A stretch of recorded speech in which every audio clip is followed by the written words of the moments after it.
Hi everyone, welcome back to Geek Chef Gaming. I'm your host, Chris Geek Chef Tracy, and I'm continuing my beginner's guide to the strange and quite in-depth game.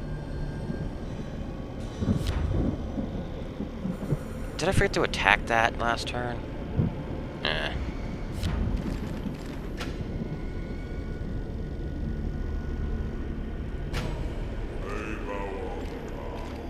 Um, anyway,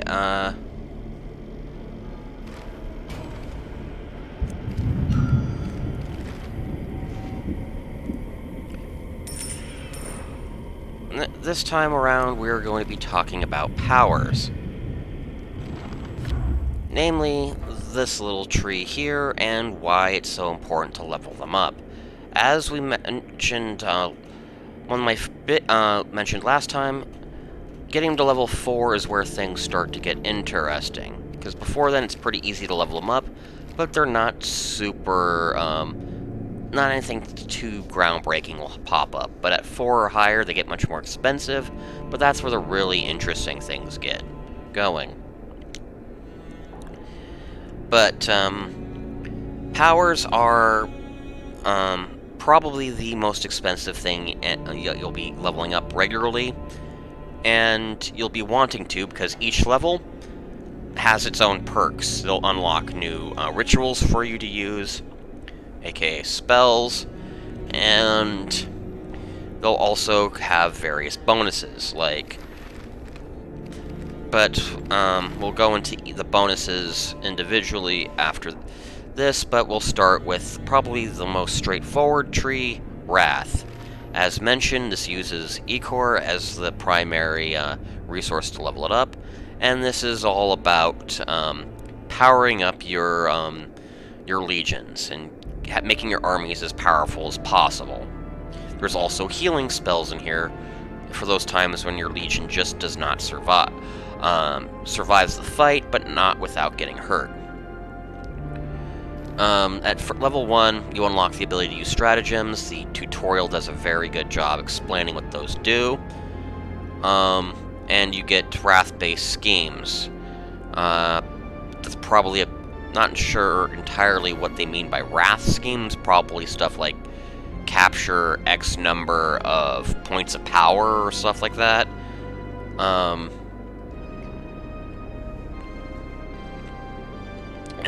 But not too spectacular, but unlocking basic stratagems is quite helpful, and you'll probably be using that quite a bit as you play, regardless of whatever character you're actually playing as. Level 2 is where things start getting interesting. Witness the Martyr is probably one of the most versatile spells you'll have.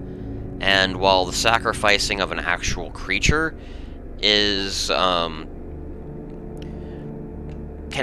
give you pause, it's actually kind of busted if you use it correctly.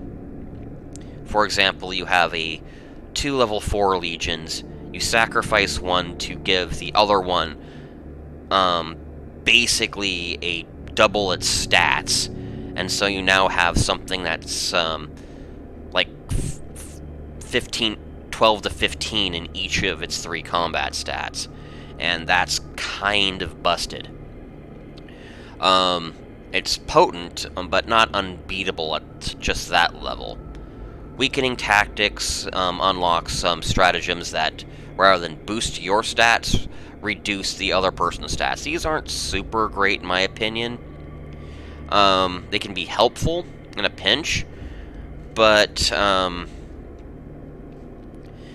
they are random about actually how much it actually reduces, so I find it better just to boost your own stuff, which is static, so you'll know you'll survive if it's using it to cover one of your own unit's weaknesses rather than try to reduce it. But the last one is actually super important, especially if you like fielding lots of troops. Command rating +1. This means you can control 1 extra legion. Because unlike Civ, where you can have hundreds of armies across the entire board, you're actually quite limited in this game, and you can only really afford, well, the game will only let you have, like, maybe 6, armies on the board at once.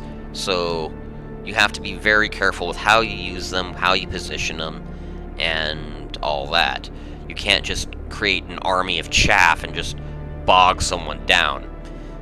You can actually continue moving after you attack a unit, if you're the one attacking, and assuming that they die in that first engagement, you can continue to move along your preset path, potentially wiping out 2 or 3 other armies in the process, in one giant steamroll action. That is allowed within the rules.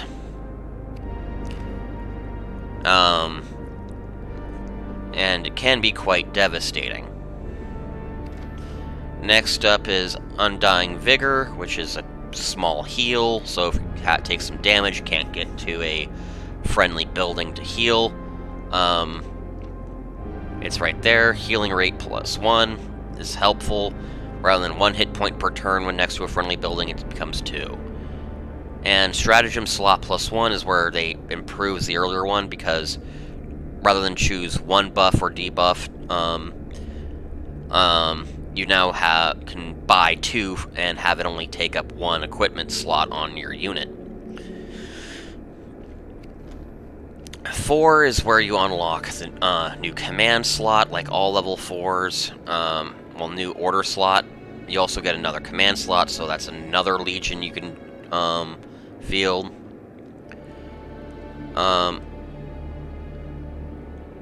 It adds the protective tactics stratagem, so you can get some extra hit points added on top of your character's point total if you know, or if you're not sure that they might survive because it looks like it's going to be close. That might be worth buying.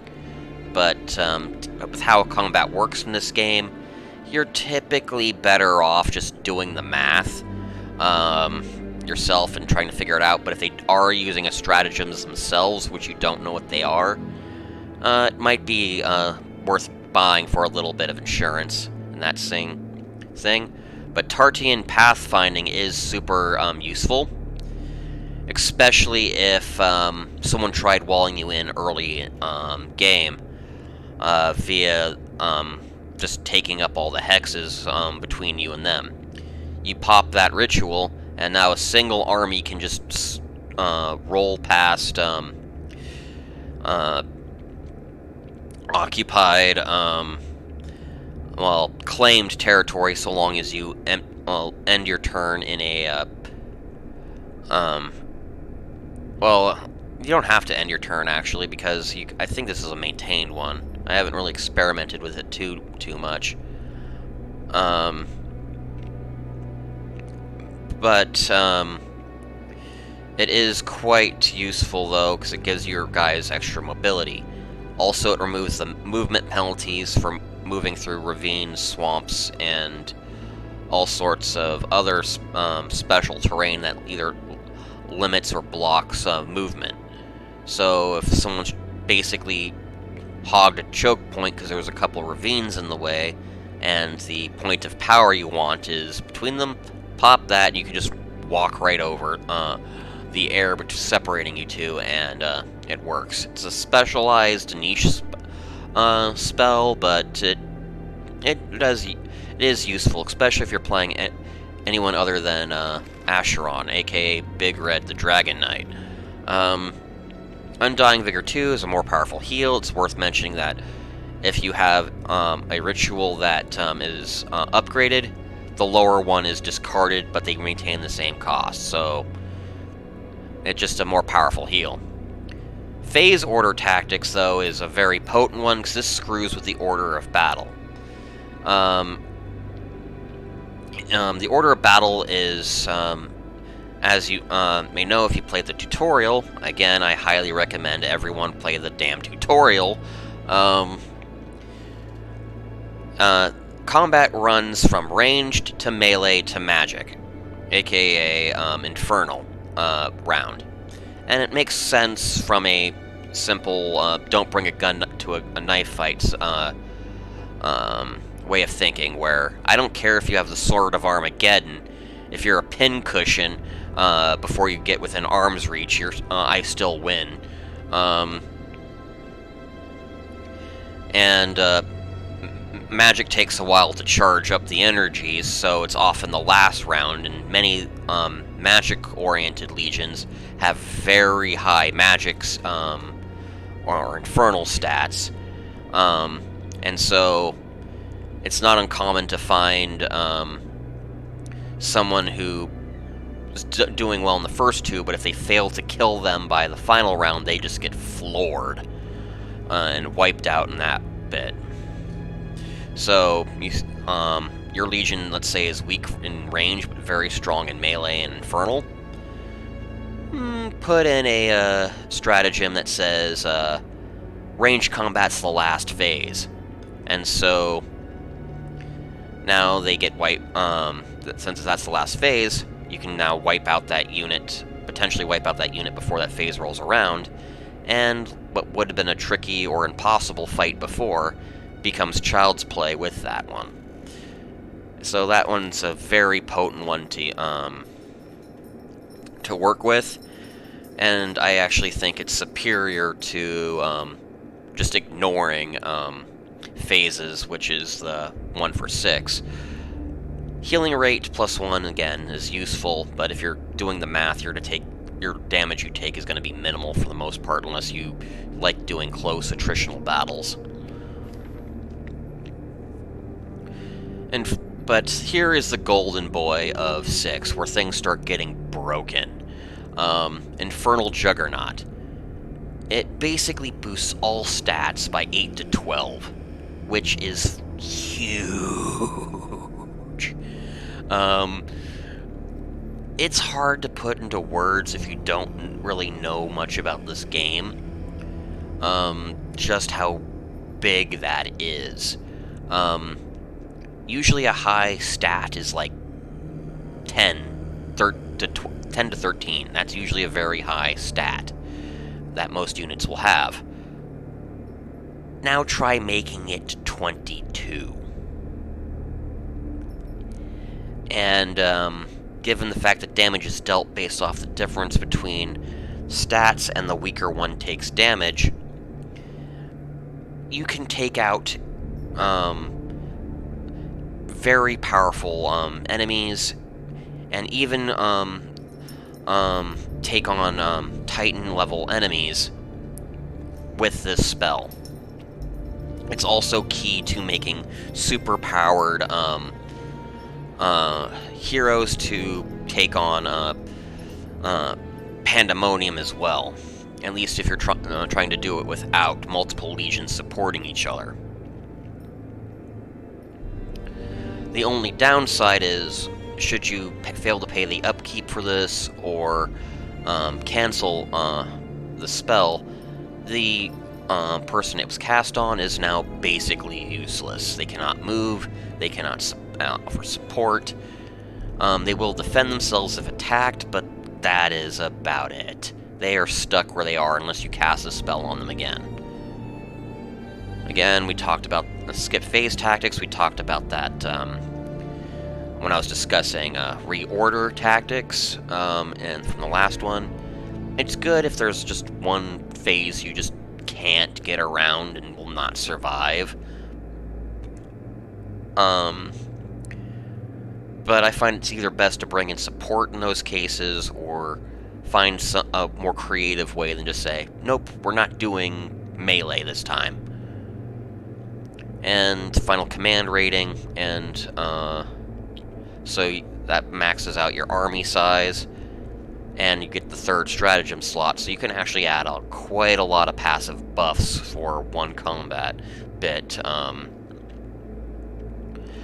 at that point. But the definite star of 6 is Infernal Juggernaut, because if you want to make an absolutely broken unit, you use Infernal Juggernaut with combination of Witness the Martyr, and you'll be having units with stats 25. I've seen it with some cases if it's a pair of high-level units that you use Witness the Martyr on, and then use Infernal Judgment, hit 30. It is insane. And then if you have stats in the 30s, you can take on you can one-shot Pandemonium in a single phase. It is almost a single phase. The Angel, you don't give a shit about. Legion, the Leviathan, it's your bitch. It is stupidly overpowered how you can make your characters when you combine those two spells. But it's all dedicated into one unit, and there are ways to counter that. And that is where the Deceit tree comes in. Strategic Confusion is situational, but if you're creative, it's actually quite useful. It basically locks a enemy legion into place. So if you're scared of them taking a point of power, boom. They can't do anything if you fire this before they move. And then, or you need to prevent them from trying to cut you off by claiming unclaimed land and walling you in. That comes into play. But the biggest key to doing it is knowing how turn order works. Because starting from the Regent, which is this big glowing guy, it'll then be the next person, the next person, the next person. And then the next turn, it will start, the Regent will be here, and move on and so forth. So learning the turn order is huge, because if the person I want to delay is moving before me, and they choose to move before me on the turn order, it's a wasted spell.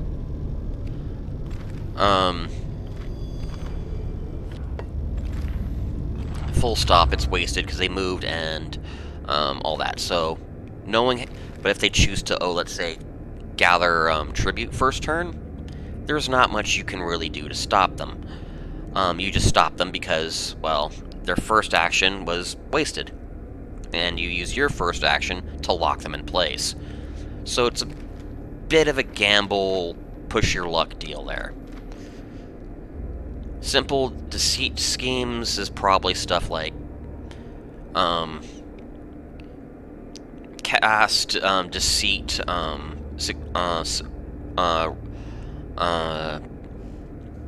rituals successfully X number of times, or a specific one like loot treasury, which gives us into the next one, loot the vaults. You steal 2 to 4 random coins from your opponent, and if they have just created a very high value one that they thought they would spend later that turn, you can steal it before they spend it. Well, actually, no, you can't, because it prioritizes spent stuff first.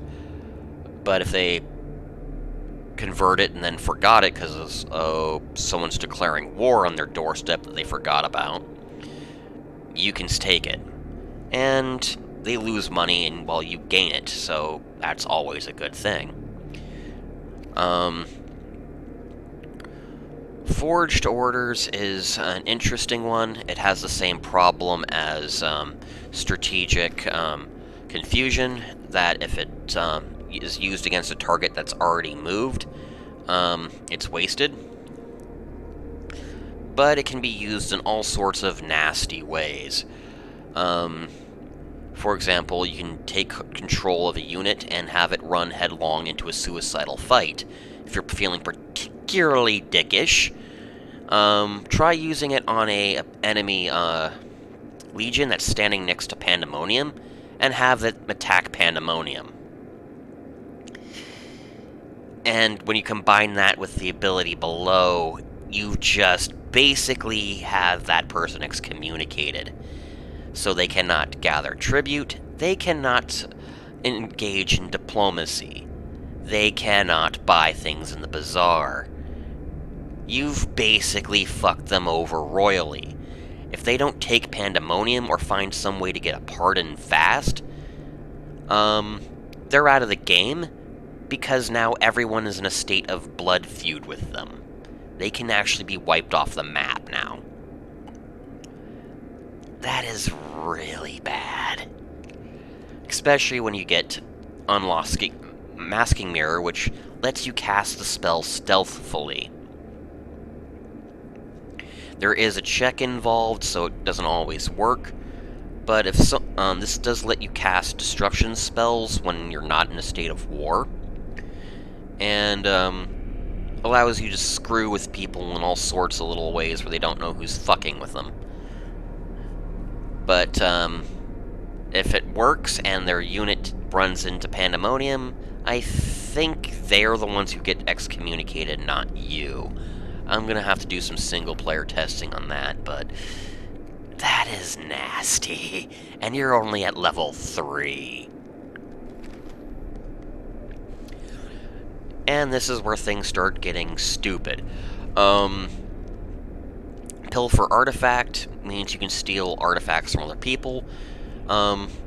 It is best used in conjunction with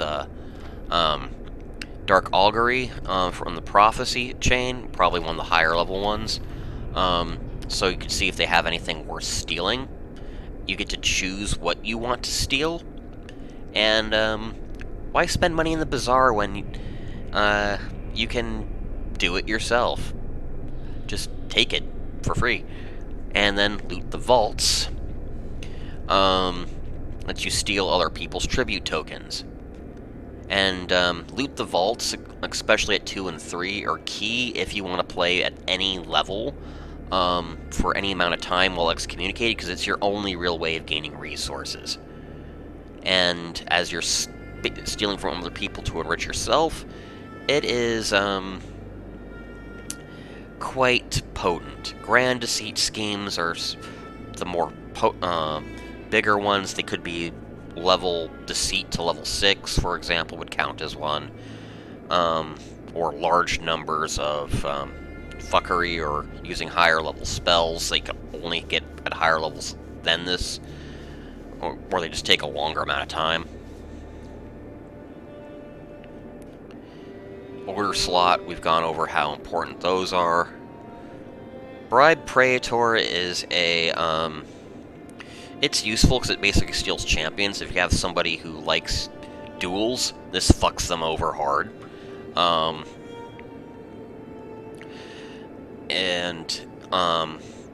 If they have a high level Praetor and you steal it, it's now yours. You can equip it to your dude, so it strengthens your own armies. They also work good when attached to places of power, so it gives them extra defenses. All in all, pretty good, but not nearly as potent as what you get in level 6. Border Bureaucracy is a take it or leave it, but it does have its specialized uses.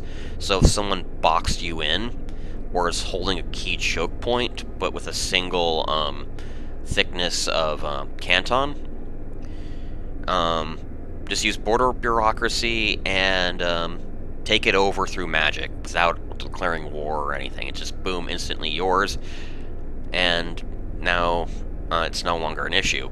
You can also use this in help if you're doing a canton rush vendetta objective to help you steal cantons from your opponent. If you're running low on time or something bad happens to your legions. The last one, though, is interesting, though, and that's Ritual Framing. This basically means you can make it so someone else takes the blame for your spell casting. And that can be quite nasty, because you can force people to be excommunicated if you, let's say, fireball Pandemonium while looking like somebody else.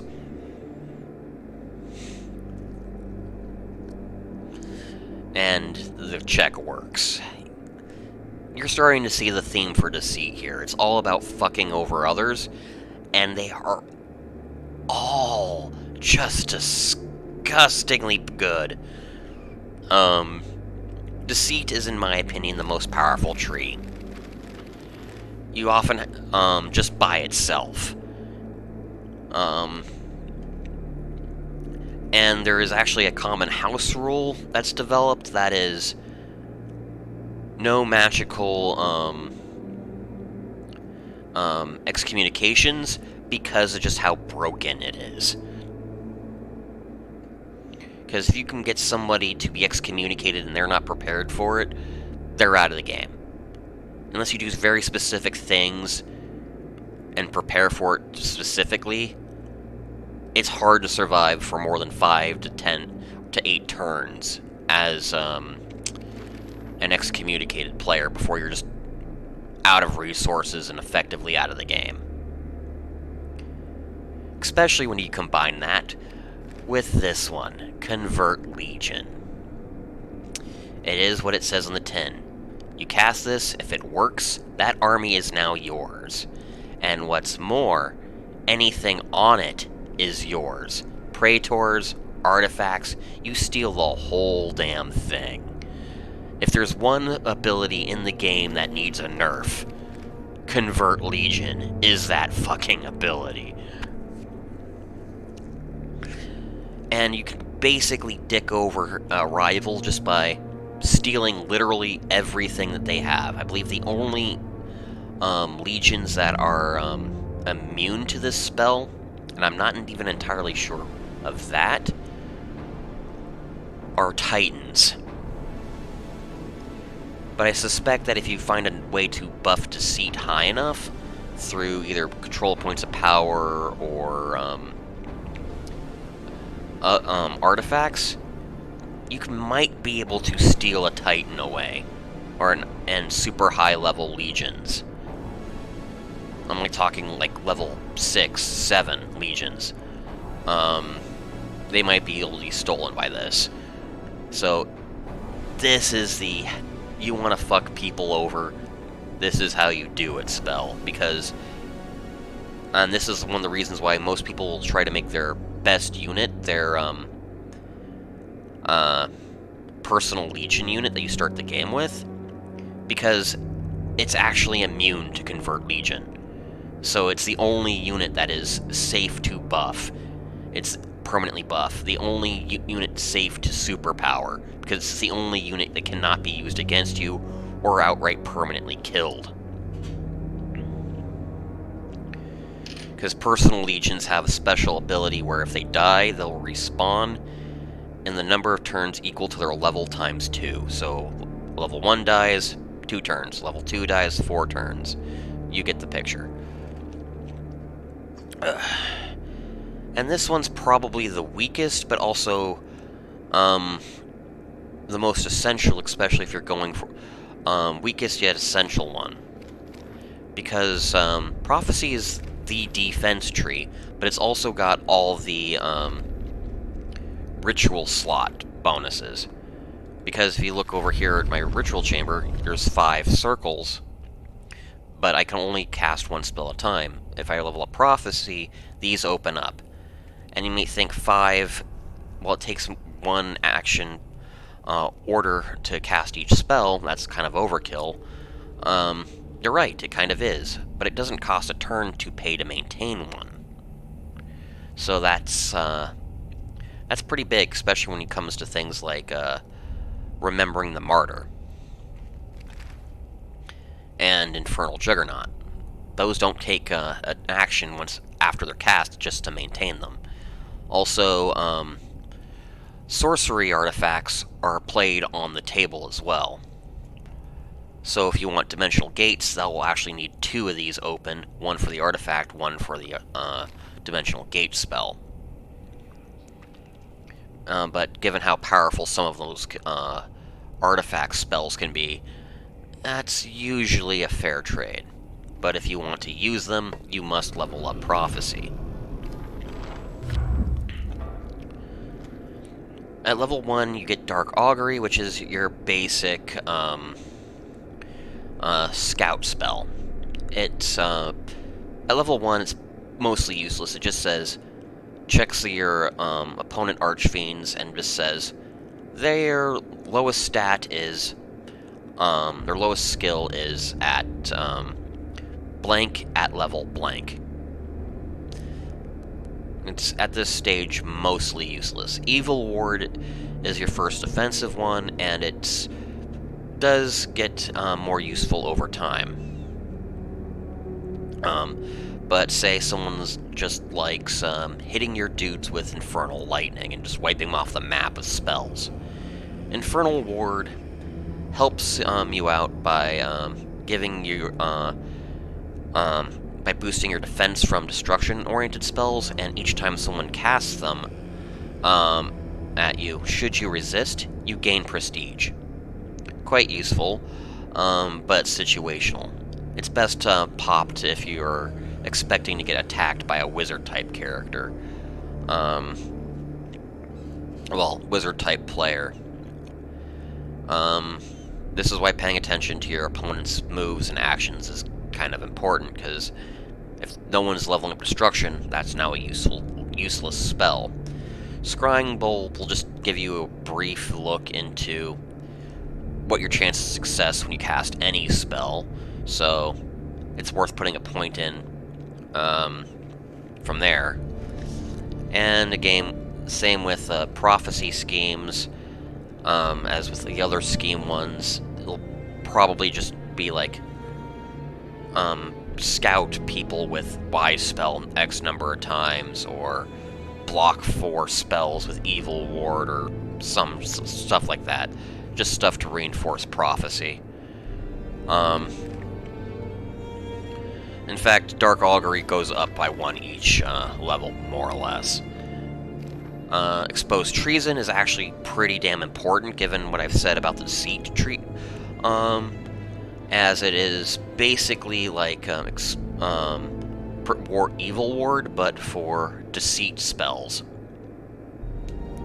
And so if you're tired of people stealing your shit, Exposed Treason will make that harder. Dark Augury starts actually becoming somewhat useful, as not only does it expose the low whatever someone's lowest level is, it lets you see how much money they have, which can be helpful to know if you if it's actually worth casting Loot Treasury. Walls Have Ears is a passive, and it basically means you now know who does what in the Bazaar. So the actual auction closed notice now becomes strangely useful, because you now know who's buying what. And if you know who's buying what, if you're able to, it makes it much, much easier to deduce what they're actually trying to do. So if someone's buying a lot of manuscripts, be careful, because of how manuscripts work. Probably should have went over this with how money works, because this is kind of related to that, but manuscripts are kind of their own thing, and I'll probably cover those in the Charisma tree, because that's where you get the dig for manuscripts ability. But if they are buying out praetors, they're probably expecting to duel or buff their legions. If they're buying artifacts, what type of artifacts are they buying? That should give you a clue. It just basically means there's less surprise. And if you see something that if someone snipes you at the auction, you now know who to target exactly with the steal artifact spell. Ritual Slot, we've explained what that does. More simple scheme choice is pretty much self-explanatory. As over here, you have the scheme table. Most of the time, you're going to have only 2. Unless you level up Prophecy, which then unlock the option for a 3rd, 4th, I think you can go up to 5. We'll see, but they're all tied to Prophecy. And schemes are very helpful as they make nice little optional side objectives that you can do in a pinch if you feel like normal routes for gaining prestige are blocked from you.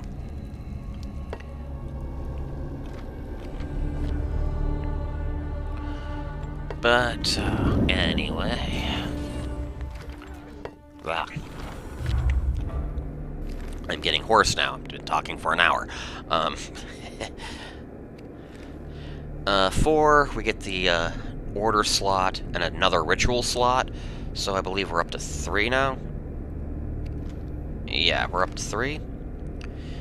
But this is where things start getting very interesting with Dark Augury, as now you can see everything but their strongest power. So you'll know that that power is at least over everything else you're seeing.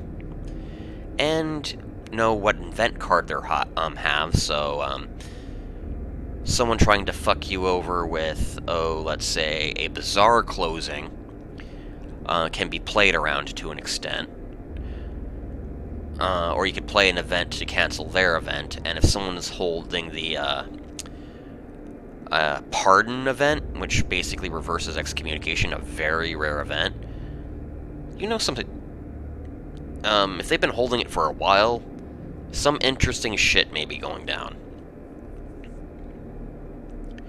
You also see their ritual table, so you know what spells that they are sustaining, and what artifacts that they have on the table. Grand prophecy schemes, again, same with the other schemes, just bigger scale, they take longer, and they offer more points.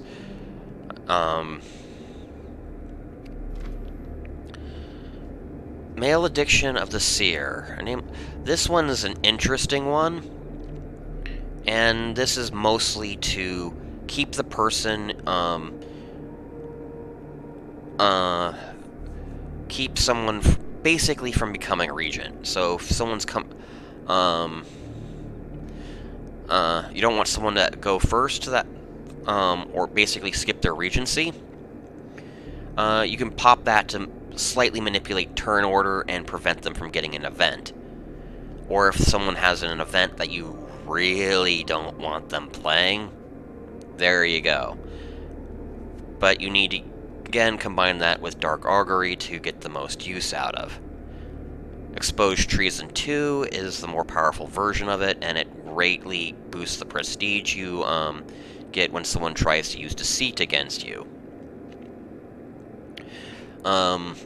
A must-have, especially if you're playing with people who've rushed Deceit already, as this is probably your best bet of trying to resist them stealing your praetors and your troops at this, if they've already maxed it out.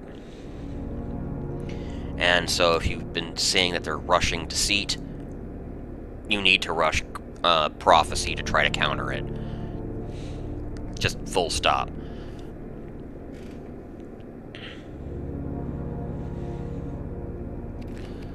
But Dark Augury at this point lets you see their vault.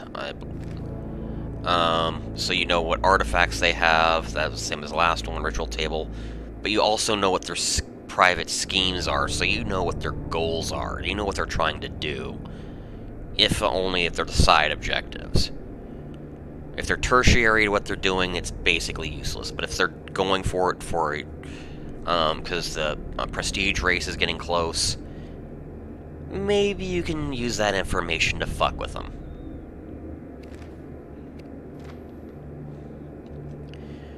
Demonic Interference. This one basically is the fuck you, you're no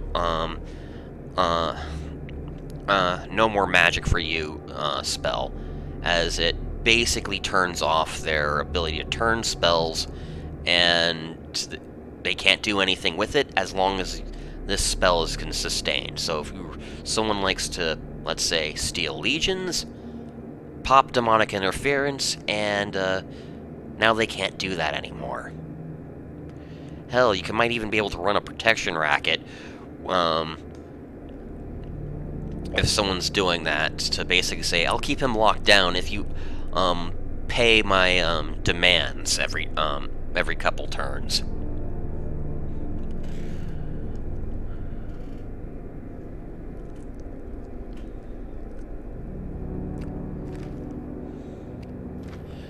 Reveal Fate 2. This lets you get rid of schemes that either have failed because, let's say, the point of power was destroyed through a Devour or otherwise made impractical. Or if someone has one that's an opponent has one that's just about there, you can now force them to drop it. And Dark Allegory 6 basically lets you have full access to all the opponent's character data, so you now they have nothing hidden from you. Their character sheet might as well be sitting next to your own, and you can compare the two as you would like.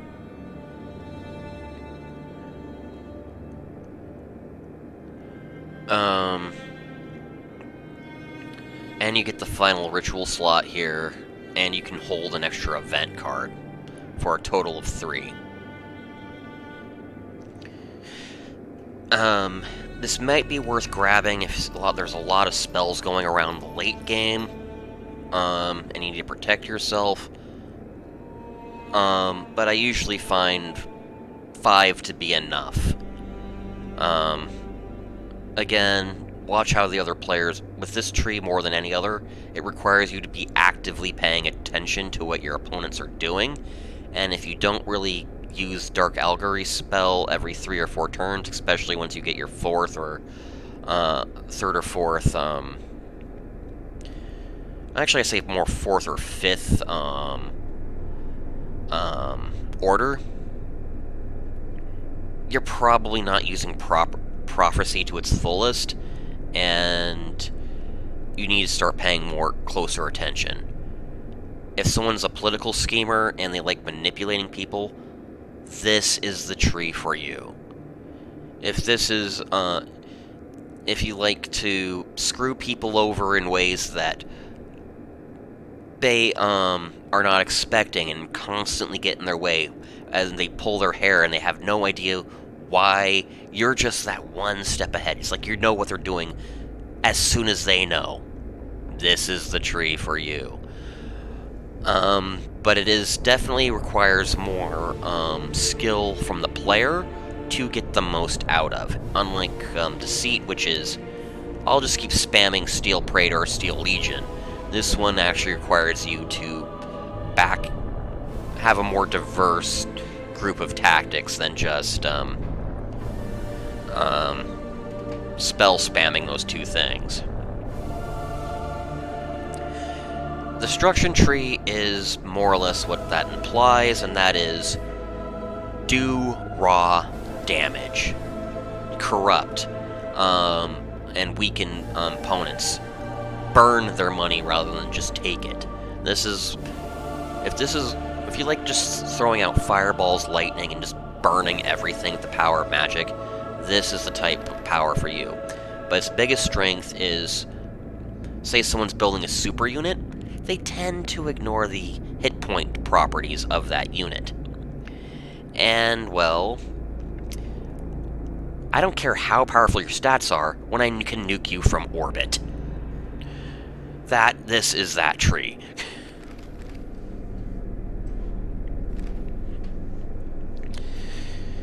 Enfeeble is a debuff, reducing one stat of your choice by 2 to 4. It's okay for early level, but a scheme does the same thing, and scheme might actually be slightly more affordable depending on your resources at the time. And the scheme will always work, whereas destruction, like all spells, they can be resisted. And thus you spend the resources for 0 benefit. Infernal Affliction is your basic Hell Lightning Bolt. 3 to 5 damage, what it says on the tin. This might get you a quick kill of a weak monster, but typically it's used to finish off a wounded one. Or soften one up, so you can get your Legion before engaging it, so your Legion can eke out a victory and get the experience points for the kill. Corrupt Tribute is the very similar to Loot the Vaults, but it's more potent because it deals with more +1 tokens hit, whereas 2 to 4 for Raid the Vaults, it's 3 to 5 for Corrupt Thing. But unlike Loot, this just destroys them. No one gets them. Good for screwing over others, but and preventing them from gathering resources. And it's a decent alternative to looting if someone could just keep stealing other people's shit, and you want to just prevent them from doing it. It is worth noting that most of the destruction spells can only be cast when you're in a state of war, or you combine that with the Mirror of Masking to hide that you're doing it, because these are all overtly hostile and technically illegal. Although you can debuff without breaking any laws. Summon Abyss Strider level 3 on the target canton. It just creates a wild mob, but it is a more powerful version than the standard Abyss Strider, and it can be used as a kind of randomly moving battering ram to harass low-level legions. Or if you have a medium to higher level legion, you can summon it just to farm a victory off of if you're confident you can take it down in a turn or two. And then a stronger ability for Enfeeble, 3 to 5, which is very helpful. It does take some planning to use correctly, simply because you don't know. You'll have to do the math to figure out what stat is going to be worth using that on, but now it's starting to actually become useful for the mid-game, and can help you survive a problematic encounter now, rather than just maybe help you do an extra point of damage. Pain and Punishment, this is an odd one, simply because if they have anything attached to them, so like an artifact, praetor, whatever, this basically wipes off all attached buffs, and so now they're base. It is worth noting that manuscripts are immune to this, so if they had a stat buff from a manuscript, that is kept, but everything else is wiped away. More powerful Infernal Infliction. Now it can one-shot low-level legions by itself, even some mid-level legions. It's also worth noting that at 5 to 7, which means you'll be doing about 6 on average, if their starting legion hasn't gotten any HP upgrades by this point, you can now one-shot that starting personal legion. So, worth keeping that considering if they're trying to turn that legion into a super soldier. Grand Destruction Schemes. Okay, you can pretty much guess what those are. Probably win X number of vendettas. Maybe if there's an odd one, it might say destroy a point of power, win a blood war, win a blood feud. That might be on one of them. Order slot. Dire Dissipation does an above average amount of damage when compared to just like slightly more damage to Infernal Affliction 2. But its biggest benefit is it reduces the max HP rather than overt damage. So if someone's got like a pretty tanky boy with about, let's say, 15 or more hit points, hit them with this, and now they're to a manageable 10, 12. Probably, maybe even lower than that, depending on the amount. So if someone's also putting out a lot of Titans, this is very good for making those Titans more manageable, because they're hard to hurt because they're high stats anyway, but if they only have 1 or 2 8 points anyway, use that to soften him up, and then hit him with Infernal Infliction to finish him off. Also, because you can only cast one of each type of spell per turn, you can combine it with Infernal Infliction to one-shot higher, just nuke down a higher level Legion by itself, which is pretty good, provided the spells work. Banish Praetor, basically, rather than you kidnapping it, it's just booted back into the Bazaar draw pile. It's now out of the game. It also, I think, reverts back to base stats if someone's been boosting it for dueling. The card does say it removes it from game, but considering that there's only a limited number of Praetors, I'm not entirely sure on that, in all honesty. It's going to take some testing on my part to figure that out.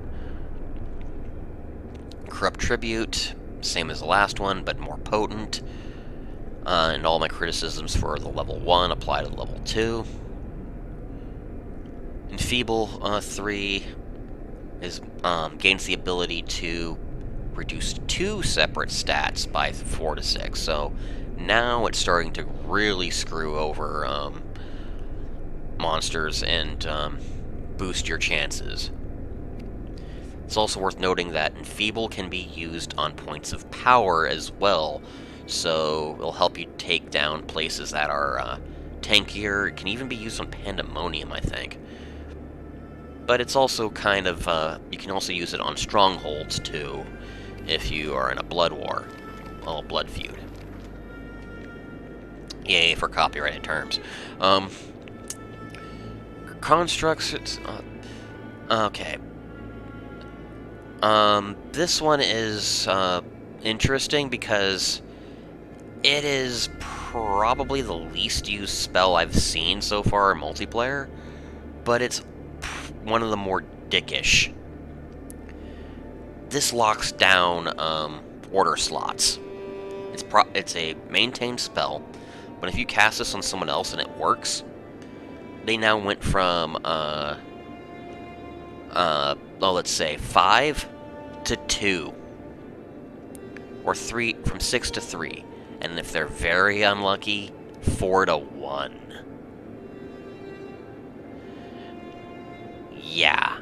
Considering how important what I said about how important getting extra order slots are, this basically rips that advantage out.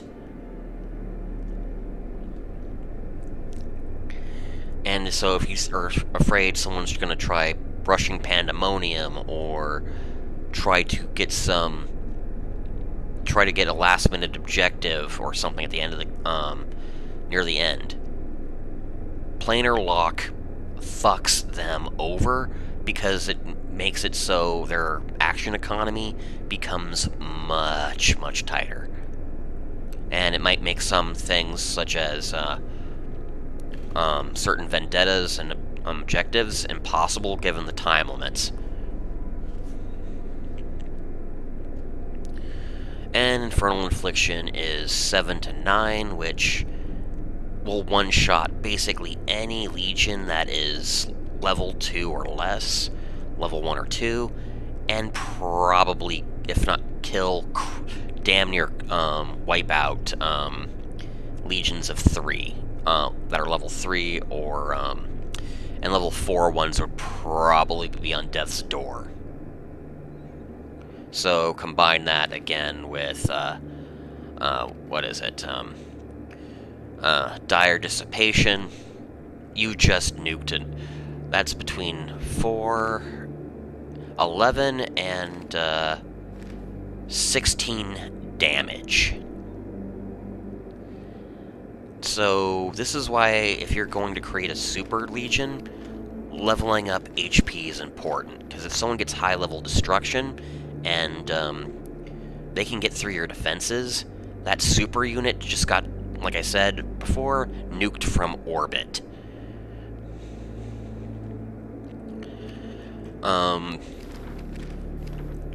A pretty straightforward tree overall. And and it works well in conjunction with Wrath and a bit with Deceit. But again, since it's very reliant on casting spells often, you will be needing to level Prophecy to get the most out of it as well. So you can kind of see how these three center ones synergize. Whereas this one's just kind of on its own because it's all Legion focused. And this is probably the most subtle of all the trees, Charisma, but it's also arguably one of the more potent ones. Because, let's say you just want to hide in a corner and do nothing. Maybe keep a couple legions for protection and do some self-defense stuff. This is the tree for you. Because it's all about boosting your economy, getting your Praetors to be as powerful as possible, and at higher levels, you can literally just create prestige on command. But let's start from the bottom. Elocution is a relatively minor one. You're only going to maybe pop this up when you know a vote's coming up. And it just gives you one additional vote on top of whatever your rank gives you. And but its main value is its second part. If anyone does any sort of diplomatic action for the most part, you gain prestige. So if you just, this is a good one to pop and just maintain if you have nothing better to do, because given how important diplomacy is in this game, you are just going to just farm prestige from doing nothing. And it's, I believe it costs like a single shadow to maintain, so it's really cheap. This also unlocks the ability to bribe the arena. Champion duels are their own thing. I'm debating if I should talk about them now or later. I'll probably do them now because they deserve their own little short video. But bribing is kind of key in close fights because it's like a bidding war. If you bid, bribe, produce more tokens by total value. So let's say 15 value, like 5 soul, 5 hellfire, 5 darkness, or some other combination that equals up to 15, and they only put in 4. The stats associated with your Praetor are doubled. So it's quite potent when it's a lopsided fight, and that. But again, it's a bidding war, and they outbid you. Well, too bad. If it was a lopsided fight, they just protected themselves. Simple charisma schemes. I'm not even entirely sure what counts as charisma schemes. Probably like find manuscripts and win duels. That's probably it, because that's what the more offensive-oriented aspects of this are. Infernal negotiations. This basically creates a tax to engage you. Whereas it also reduces the cost for you to engage in diplomatic actions. Okay, if you see a couple turns that you'll need to do diplomatic actions, or if you want to punish somebody, or give yourself just a little extra protection when your rivals are just promoted themselves and don't really have a whole lot of prestige to spare and don't want to get into a war, or just be screwed around with from the diplomatic standpoint. But the main benefit at this one level is Seek Manuscripts, which lets you basically do a tribute action, but rather than getting money, you dig in the dirt for ancient book fragments. Let's show you an example manuscript here at the Bazaar. I always get these two mixed up. But manuscripts come in 4 different flavors. The first one is manual. This just teaches a Praetor a new combat technique that replaces an existing combat technique. The replacement must be of the same category, like skull, snake, and you can only replace that one. A skill of that category. Although at high charisma, you can replace any skill, and it's great for creating rainbow Praetors who always have the advantage in duels, but useful, but more of a secondary thing. Unless you're going crazy with duels, these aren't really worth going after, in my opinion. Although they can give you the edge in a closer fight, or if it's a lopsided fight, like level 2 Praetor versus a level 4 Praetor. But, and they're more reliable than bribery, because they're an actual equipped skill, but it takes, let's look, as you can see, it takes 3 of them to even have the option to teach someone this, and it costs an order to teach the person the skill. So you're looking at 4 orders just to get this, at least, to put a skill on someone, and that's quite a tall bit when you look at order action economy. The next one is primers. These teach a legion something new. This can be a permanent stat up to a legion, or teach it a new skill. In this case, it's teaching it how to teleport, which is very useful if there's some intervening terrain between you and where you want to go, but you don't want to get into it.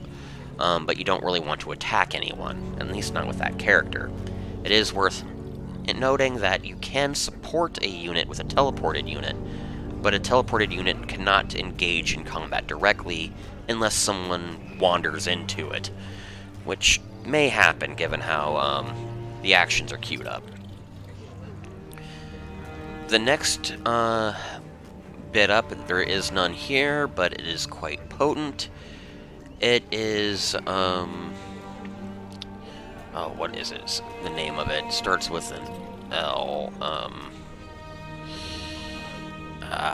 Fuck, the name's escaping me, but,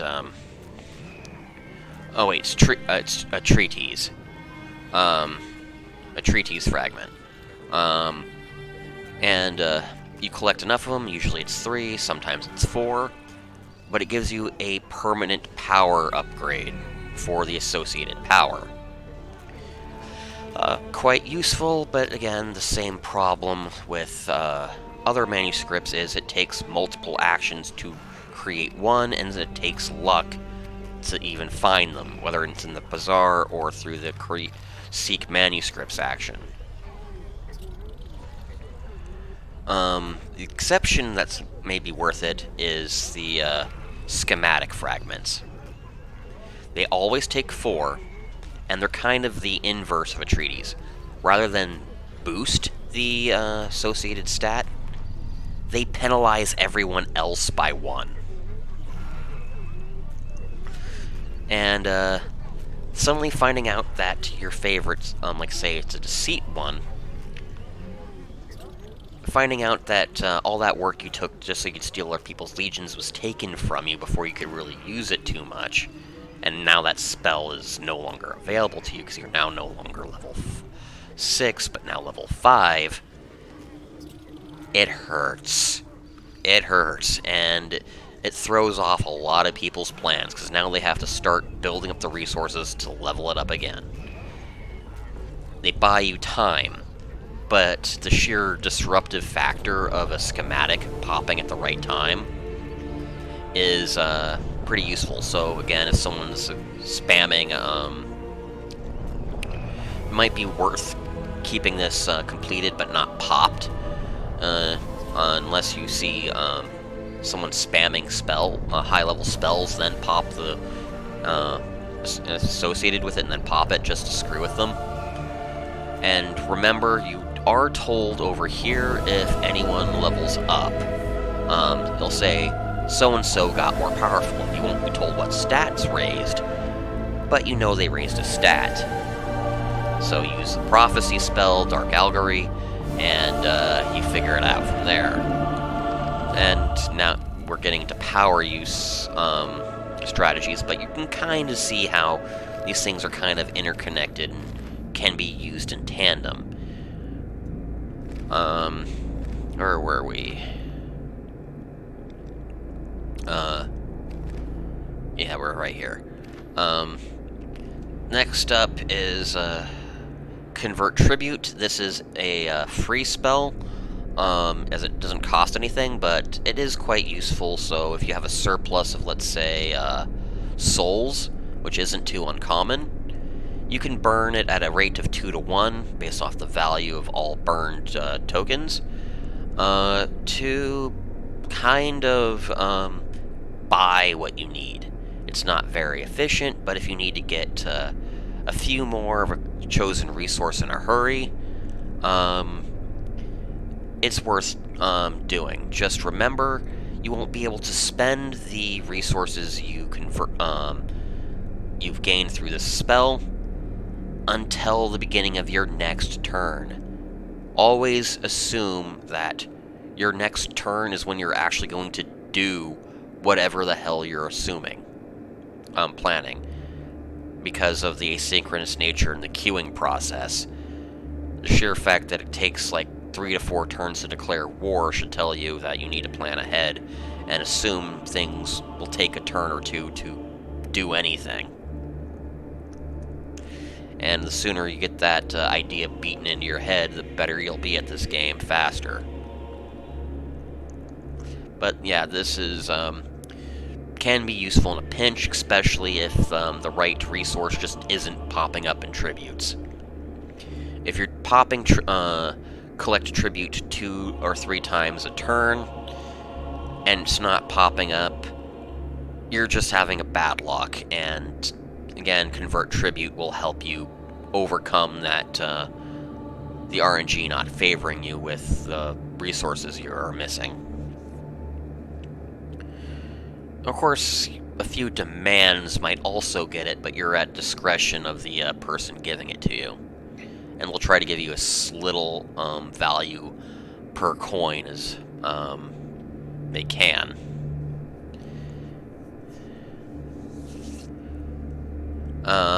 Early access gets you access to the back room, so you can buy shit before other people do. Because let's say someone buys an artifact, the backroom item will go replace the artifact there. I probably should explain the auction house in my how money works section. But let's say I bid on this dude.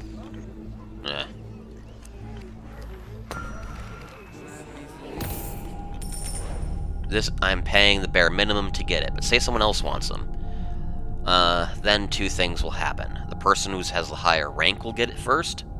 If we're of equal rank, the person who had the earlier turn or came in earlier in the turn order will work. We'll get it. But say I really want it. Boom.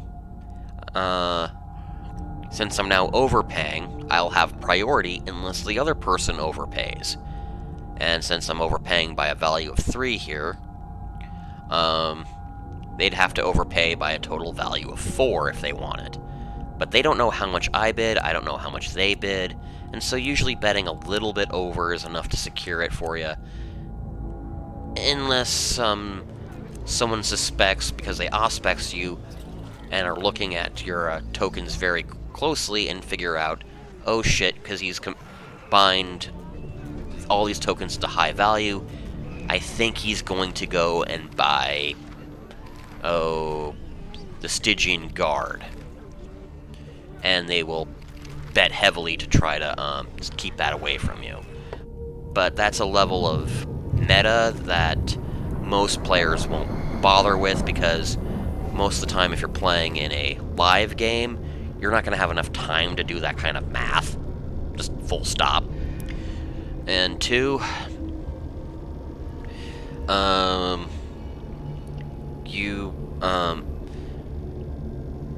you're basically running off of speculation. They could have combined stuff to try to rush a different thing, like buy a new level in the powers, because you will probably need to convert tokens to get the stuff level 4 and higher.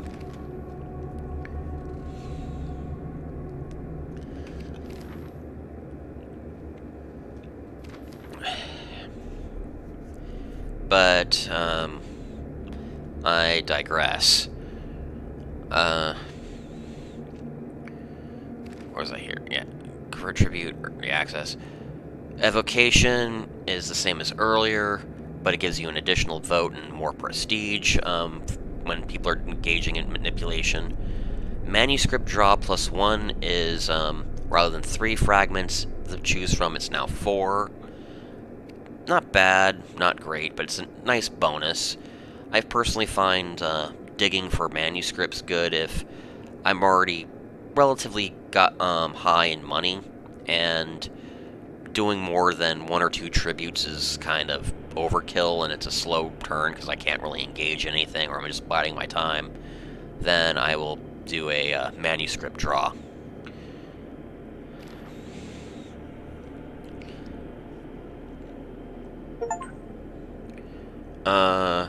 Procured honor. Okay, this basically just gives you bonus prestige per place of power. Nothing too special about it, but it is a ritual, so you have to remember to cast it and maintain it. It's good to keep on the back burner if you don't need use a spell slot for anything else. And if you own 2, 3, or if you're really on a roll, 4 places of power, and you can keep them going for like 4 or 5 turns, like pop this after using the diplomatic immunity event, you now have like 3 to 6 turns where no one can screw with you in a diplomatic sense, and you're just raking in massive amounts of prestige doing nothing.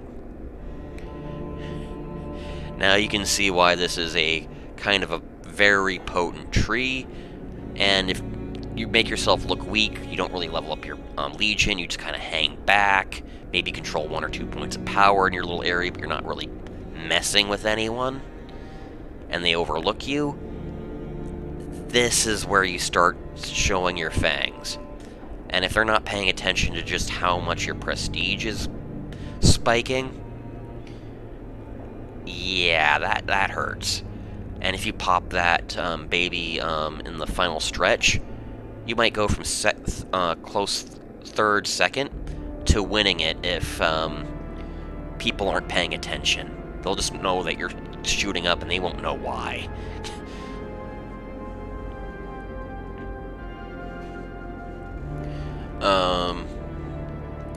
Infernal negotiations, again, lowers the cost for you to engage in diplomacy, makes it more expensive for others. Nice to do, but this is one that you'll probably rarely fire, because, especially if you've ranked up a lot, it doesn't cost much prestige to do stuff, and you'll usually have enough surplus prestige to pay through everything without even thinking about it.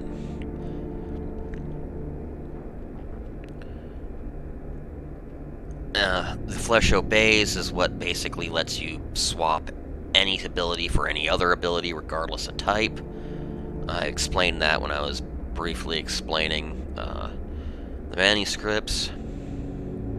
Grand Charisma schemes, same as the other Charisma schemes. Order slots, explained that already, and how useful and important those are. Demand is supplication. Basically, it's a ritual that you use when you are in a pinch and you need to ensure you're making as much money as possible.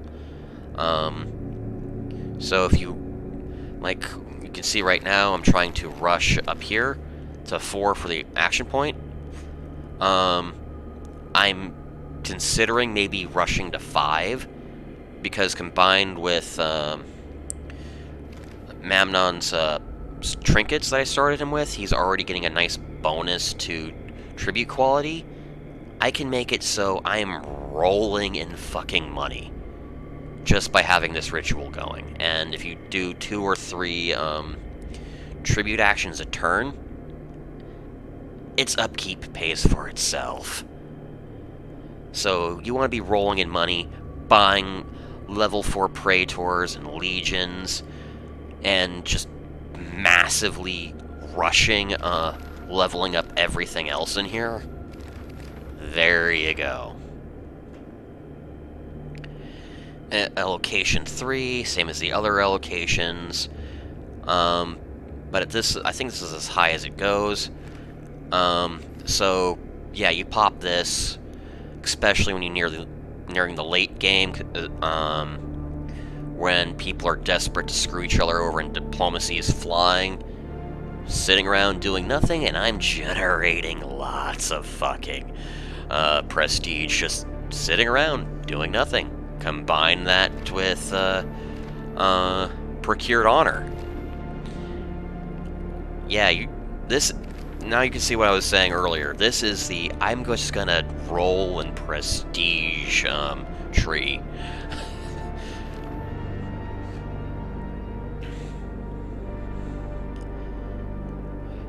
And if they aren't paying attention to the numbers, because either they're not engaging in diplomacy, or they are, but they're not paying attention to you,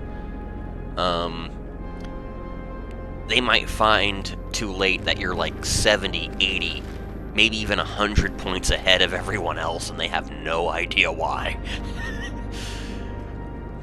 But at that time, you've made yourself a target, so you have to use the bonus resources to try to make sure you have a large army, and hopefully you've leveled up Deceit and Destruction and the other ones high enough that you can hold your own, because once these start popping and they start working, you've now just put a big-ass bullseye on your ass, and they want to rip you down and basically make sure that once their hand is they're basically rammed so far up your ass that you're now literally their hand puppet.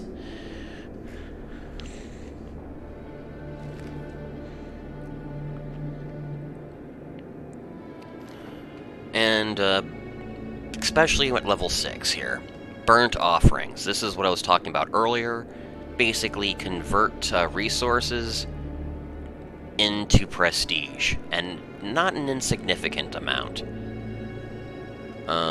Combine that with all the other prestige bonuses in here, and yeah.